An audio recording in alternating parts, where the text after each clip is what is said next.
আপনারা যারা সেন্ট্রাল গভর্নমেন্টের পরীক্ষা দেন তারা প্রত্যেকেই জানেন যে এসএসসি মানে স্টাফ সিলেকশন কমিশনের একটা ভালো গুণ আছে।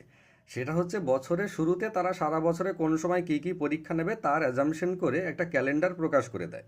এতে ছাত্রদের প্রিপারেশন নিতে খুব সুবিধা হয় যে কোন পরীক্ষা কখন পাবো, কীরকমভাবে ওই সময়ের মধ্যে প্রস্তুতি নেবো ইত্যাদি ইত্যাদি। সেই হিসেবে আজকে মানে 27শে আগস্ট এসএসসির জিডির যে নোটিফিকেশন দেওয়ার কথা ছিল সেইটা না দিয়ে সকালবেলায় দেখছি যে একটা অন্য নোটিফিকেশন দিয়েছে। সেটাতে জানিয়েছে ওদের কিছু প্রশাসনিক কাজকর্মের জন্য আজকে নোটিফিকেশনটা দিতে পারছে না। সেটা হচ্ছে সেপ্টেম্বরের 5 তারিখে দেবে, মানে আর 8 দিন পর।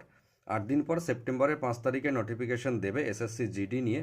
তবে প্রচুর ভ্যাকেন্সি আসবে। আপনারা যদি প্রস্তুতি নিতে চান তাহলে ভালো রকমভাবে শুরু করুন, কেননা ডিসেম্বরে পরীক্ষা। ডিসেম্বরে যদি পরীক্ষা হয় তাহলে খুব বেশি টাইম পাবেন না। আর আমাদের সাথে যদি প্রস্তুতি নিতে চান তাহলে আমাদের অফিসের সাথে যোগাযোগ করুন।